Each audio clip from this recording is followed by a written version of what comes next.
Welcome to my YouTube channel. আশা করি তোমরা সবাই ভালো আছো। আজকে আমি তোমাদের ক্লাস 12 ফোর্থ সেমিস্টারে একটা কবিতা তোমাদের the time of year sonnet 73 William শেক্সপিয়ারের লেখা। এটা তোমাদের আমি লাইন বাই লাইন পড়িয়ে দিচ্ছি। নেক্সট ভিডিওতে আমি তোমাদের এখান থেকে কোশ্চেন অ্যান্সার দিয়ে দেবো। আচ্ছা বন্ধুরা, তোমাদের আগে এই কবিতাটা লাইন বাই লাইন পড়ানোর আগে উইলিয়াম শেক্সপিয়ার সম্বন্ধে যিনি লিখেছেন ওনার সম্বন্ধে একটু তোমাদের কিছু জানিয়ে দিই। উইলিয়াম শেক্সপিয়ার তিনি 1564 খ্রিস্টাব্দে 23 এপ্রিল ইংল্যান্ডে স্ট্র্যাটফোর্ডে অন অ্যাভনে জন্মগ্রহণ করেন। তার বাবা ছিলেন জন শেক্সপিয়ার, এক দস্তানা প্রস্তুতকারক ও সাধারণ ব্যবসায়ী। তার মা মেরি ছিলেন রবার্ট আর্ডেন নামে এক ধনী কৃষকের মেয়ে। তিনি সম্ভবত স্ট্র্যাটফোর্ডের গ্রামার স্কুলে পড়াশোনা করেন, যেখানে তিনি ল্যাটিন এবং কিছুটা গ্রিক ভাষা শেখেন এবং রোমান নাট্যকারদের রচনা পড়েন। 18 বছর বয়সে শেক্সপিয়ার তার চেয়ে 7 বছরের বড় অ্যান হ্যাটাওয়েকে বিয়ে করেন। এও জানা যায় যে 1616 খ্রিস্টাব্দে 23 এপ্রিল তার জন্মদিন তিনি মৃত্যুবরণ করেন। এখন তিনি হোলি ট্রিনিটি চার্চের বিশেষ সমাধিতে শায়িত আছেন। এই গেল শেক্সপিয়ার যিনি লিখেছেন তার সম্বন্ধে কিছু কথা। এবার বন্ধুরা তোমাদের জানিয়ে দিই যে শেক্সপিয়ারের যে লেখায় যে সনেট 73 এর সম্বন্ধে তোমাদের কিছু বলি। যে sonnet 73 is also known as that time of fair দো মেস্ট ইন মি বিহোল্ড। এই sonnet 73 that time of the year দো মেস্ট ইন মি বিহোল্ড নামে এটা পরিচিত। আর সনেট 73 এটা হচ্ছে শেক্সপিয়ারের বা ইংরেজি সনেট। এই সনেট 73 এটা কিরম ছন্দে লেখা? আইএমবি প্যান্টামিটার ছন্দে এটা রচিত। আর এর রিদিমটা কি? A B A B C D C D E F E F G. আর এর সম্বন্ধে কিছু বলি যে তোমাদের এই সনেট যে স্ট্রাকচারটা এটা হচ্ছে 3 কোয়ার্টেন্স অ্যান্ড ফাইনাল কাপলেট, মানে 3টি চতুষ্পদী। কোয়ার্টেন মানে কি? চতুষ্পদী। আর একটি সমাপ্তি সূচক দ্বিপদী মানে কাপলেট। তাহলে বন্ধুরা তোমাদের এনার সম্বন্ধে বললাম, যিনি লিখেছেন সনেট সম্বন্ধে বললাম। সনেটের পুরো নামটা যেটা তোমাদের হচ্ছে, এটা পুরো দেওয়া নেই এখানে, এটা হচ্ছে দ্যাট টাইম অফ ফেয়ার দো মেস্ট ইন মি বিহোল্ড। তোমাদের এগুলো সবই বলে দিলাম। এবার তোমাদের একটা করে লাইন আমি তোমাদের পড়ে বোঝাচ্ছি। প্রথম লাইন এখানে, দ্যাট টাইম অফ ইয়ার দো মেস্ট ইন মি বিহোল্ড। এখানে কবি তার প্রিয়জনকে এই কবিতার উদ্দেশ্য করে বলেছেন। এখান থেকে তোমাদের আরম্ভ করছি। সেই ঋতুতে আমার মাঝে দেখো তুমি এসে। অর্থাৎ প্রিয়জন যদি কবিকে দেখে, সে কবির মধ্যে জীবনের শরৎকাল বা সেই বয়সের চিহ্ন দেখতে পাবে। কবি বলছেন কি তাহলে এখানে বন্ধুরা? আমার জীবনে যৌবন চলে গেছে, এখন আমার দেহ ও মন বার্ধক্যের দিকে এগোচ্ছে। Next second line, when yellow leaves or none or few do hang. তাহলে কি বলছে? ওয়েন ইয়েলো লিভস মানে কি বন্ধুরা? যখন হলুদ পাতা, অর নান মানে কি? বা একেবারেই নেই, অর ফিউ মানে কি? অথবা অল্প, আর ডু হ্যাং মানে কি? কটা ঝুলে আছে ডালে। তাহলে বন্ধুরা কি হচ্ছে পুরো লাইনটার মানে? কবি কি বলতে চাইছেন? কবি এখানে নিজের জীবনের বার্ধক্যকে প্রকৃতির দৃশ্য দিয়ে তুলনা করেছেন। শরৎকালে গাছের পাতা ঝরে যায়, সবুজ হারিয়ে হলুদ হয়ে যায়। অনেক সময় ডালে একটা পাতা কি থাকে না, আবার কখনো অল্প কিছু ঝুলে থাকে। এটাই বলে কবি বোঝাতে চাইছেন, যেমন শরতের শেষে আমাদের কি হয় যে গাছ প্রায় শূন্য হয়ে যায়, তেমনি তার জীবনও এখন ক্ষয়িষ্ণু। যৌবনের সবুজ হারিয়ে গিয়েছে, শুধু বার্ধক্যের শূন্যতাই বাকি আছে। নেক্সট আমি তোমাদের যাচ্ছি, upon those boughs which shake against in against the cold. তাহলে কি বলছে, সেই ডালগুলি, তোমাদের এই লাইনটা একটা করে লাইন তোমাদের এত দূর অবধি বোঝাচ্ছি।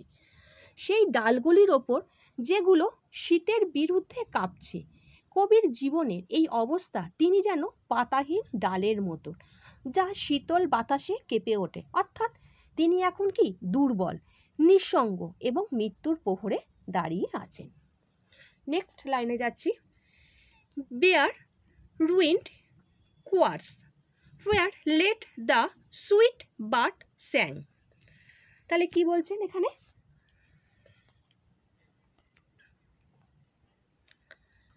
শূন্য ধ্বংসপ্রায় গির্জা যেখানে একসময় মিষ্টি পাখিরা গান গাইত। শেক্সপিয়ার গাছের পাতাহীন ডালকে তুলনা করেছেন কি একটি ধ্বংসপ্রায় গির্জার কোয়ার্স মঞ্চের সঙ্গে। আগে যেখানে কি করত, ভক্তরা প্রার্থনা ও গানের ধ্বনি তুলত, এখন সেটা ধ্বংসপ্রায়। তেমনি ডালের আগে অসংখ্য পাখি বসে গান গাইত, এখন ডাল শূন্য। এইভাবে কবি বলতে চাইছেন যৌবনের তার জীবন ছিল সঙ্গীত ও আনন্দে ভরা, কিন্তু এখন বার্ধক্য এসে তা শূন্য, প্রাণহীন। নেক্সট লাইনে যাচ্ছি আমি।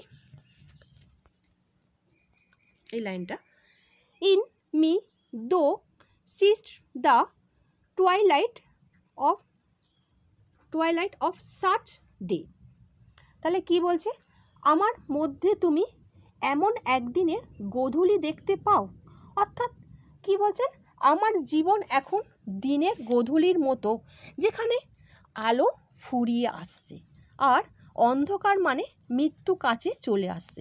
কবি এখানে বলতে চাইছেন যেমন দিনের শেষে গোধূলি আসে আর শীঘ্রই রাত নামে, তেমনি তার জীবনও এখন কি অস্তগামী, যৌবনে সূর্য অস্ত গেছে আর সামনে কি পড়ে আছে, শুধু মৃত্যুর অন্ধকার। নেক্সট লাইনে যাচ্ছি বন্ধুরা। নেক্সট লাইনে কি বলছে, as after sunset faded in the West. তাহলে কি বলছে, যেমন সূর্যাস্তের পর পশ্চিমের আকাশের আলো মেলায় ধীরে ধীরে।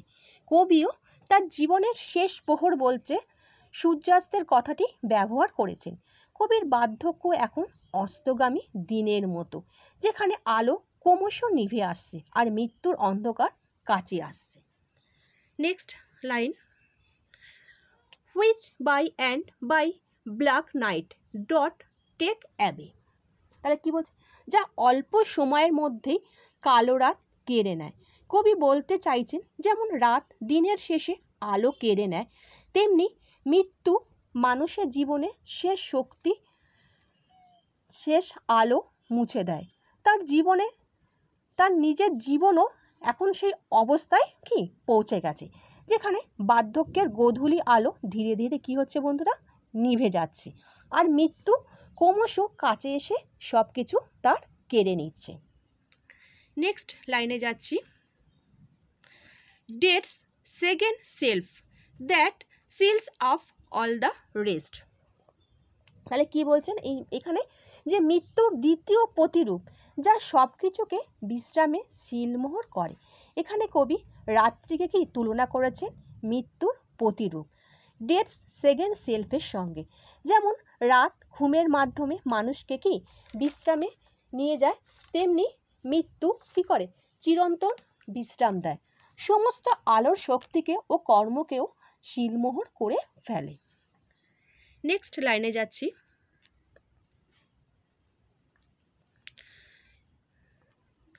ইন মি দো cyst the glory of such fire. তাহলে কি বলছেন এখানে, আমার মধ্যে তুমি এমন এক আগুনের ক্ষীণ জ্বলা দেখতে পাও। দেখো বন্ধুরা, যখন তোমরা জানো যে আগুন জ্বালাও, তখন সেটা কি হবে, সেটা জ্বলন্ত আগুনের শিখাটা কি হয়, আলো ও তাপে ভরে থাকে, কিন্তু সময়ের সাথে সাথে সেই শিখাটা কি হয়, আস্তে আস্তে করে নিভে যায়, শুধু ক্ষীণ অবস্থায় জ্বলে থাকে। কবি ঠিক সেইভাবেই বলতে চাইছেন যৌবনের প্রখর আগুন শেষ হয়ে গেছে, এখন তিনি কেবল অল্প কিছু অঙ্গারের মতো জ্বলছে। এই আলো অল্প সময়ের জন্য থাকবে, তারপরে সম্পূর্ণ নিভে যাবে। এটি তার বার্ধক্য ও মৃত্যুর কাছাকাছি সময় প্রতীক। অর্থাৎ কবির জীবন এখন নিভতে থাকা কি আগুনের মতো, যেখানে শুধু সামান্য অঙ্গার জ্বলছে, যা সম্পূর্ণ নিভে যাবে, অর্থাৎ মৃত্যু আসবে। নেক্সট লাইনে যাচ্ছি, that on the ashes of his youth doth lie. তাহলে কি বলছেন এই লাইনে, যা তার যৌবনের ছাই এর ওপর শুয়ে আছে। কবির জীবনের শেষ অঙ্গার শুয়ে আছে তার অতীত যৌবনের ছাইয়ের ওপর, যা প্রমাণ করছে যে যৌবন এখন সম্পূর্ণ নিঃশ্বসিত। নেক্সট লাইনে যাচ্ছি, as the dead bed whereon it must expire. তাহলে কি বলছে, যেন সে মৃত্যু শয্যা যার ওপরে এটি নিভে আছে। এটি মানে কি শেষ আগুন। এখানে কবি নিভতে থাকা আগুনের প্রতীক দিয়ে তার জীবনের অবস্থান বোঝাচ্ছেন। যেমন আগুন নিজের ছাইয়ের ওপর নিভে যায়, তেমনি কবির জীবনও নিজের অতীত যৌবনের ভস্যের ওপর শেষ হয়ে যাচ্ছে। নেক্সট যে লাইনে যাচ্ছি, consume with that which it was nourished by. তাহলে এখানে কি বলছেন, যে জীবন রসে পুষ্ট হয়ে নিজেই নিঃশ্বসিত। যেমন আগুন নিজের জ্বালানিতে একসময় জ্বলে ওঠে, আবার সেই জ্বালানিতে শেষ পর্যন্ত কি হয়, সেই আগুনটা নিভে যায়। তেমনি বন্ধুরা, মানুষের জীবনও কি নিজের দেহ ও শক্তির দ্বারা পুষ্ট হলো, অবশেষে কি হয়, সেই দেহ মৃত্যুর দিকে ঠেলে দেয়। নেক্সট লাইনে যাচ্ছি,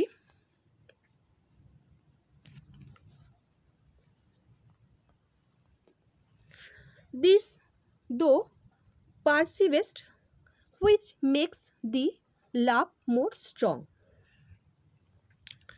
তাহলে এখানে কি বলছেন, তুমি এটি উপলব্ধি করছো, আর সেটাই তোমার ভালোবাসাকে আরও দৃঢ় করে তুলছে। এখানে ভালোবাসাকে এক বিশেষ রূপে দেখানো হচ্ছে। যখন মানুষের দেখবে বন্ধুরা হারানোর কোনো কিছু সম্ভাবনা আসে, তখন ভালোবাসা কি হয়, আরও তীব্র হয়। কবি তার প্রিয়জনকে বলছেন, তুমি বুঝতে পারছো আমার জীবনের অস্তগামী অবস্থা, মানে তিনি বার্ধক্যের মৃত্যুর কাছে কি পৌঁছে গেছেন। এই উপলব্ধি তোমার ভালোবাসাকে আরও গভীর করছে, কারণ তুমি জানো আমি তোমার দীর্ঘদিন তোমার সঙ্গে থাকবো না, শীঘ্রই হারিয়ে যাব বলে আমার প্রতি তোমার এত টান, মমতা আর ভালোবাসা আরও কি প্রবল হচ্ছে। নেক্সট এবং লাস্ট লাইনে তোমাদের যাচ্ছি, to love that well which thou must leave ere long. তাহলে এখানে কি বলছেন, যা তোমাকে অল্প দিনের মধ্যেই ছেড়ে যেতে মানে হবে, তাকে তুমি গভীরভাবে ভালোবাসো। কবি তার প্রিয়জনকে বলছেন, তুমি জানো আমি, অর্থাৎ কবি আর বেশি দিন তোমার কাছে থাকবে না। এই জ্ঞান প্রেরণা দিচ্ছে কবিকে আরও আন্তরিকভাবে ভালোবাসতে। তোমার দেখবে বন্ধুরা, মানুষ সাধারণত যা হারাতে বসে তার প্রতি টান সবচেয়ে কি হয়, বেশি প্রবল হয়। আচ্ছা বন্ধুরা, আশা করি তোমাদেরকে এটা লাইন বাই লাইন বোঝাতে পারলাম। যদিও বা তোমাদের কোনো কিছু অসুবিধা হয়, আমাকে তোমরা কোনো লাইন কমেন্ট করে বলতে পারো, আমি তোমাদের সেই লাইনটা তোমাদের আমি আবার বুঝিয়ে দেবো। আর ভিডিওটা ভালো লাগলে বন্ধুদের শেয়ার করে দিও। নেক্সট ভিডিওতে আমি তোমাদের এখান থেকে কোশ্চেন অ্যান্সার আলোচনা করে দেবো। চ্যানেলের সঙ্গে যুক্ত থাকো, কারণ তোমরা জানো আমি তোমাদের সমস্ত পড়ানোর সঙ্গে সঙ্গে আমি তোমাদের কোশ্চেন অ্যান্সারও কমপ্লিট করে দিই। আচ্ছা বন্ধুরা, ভালো থেকো।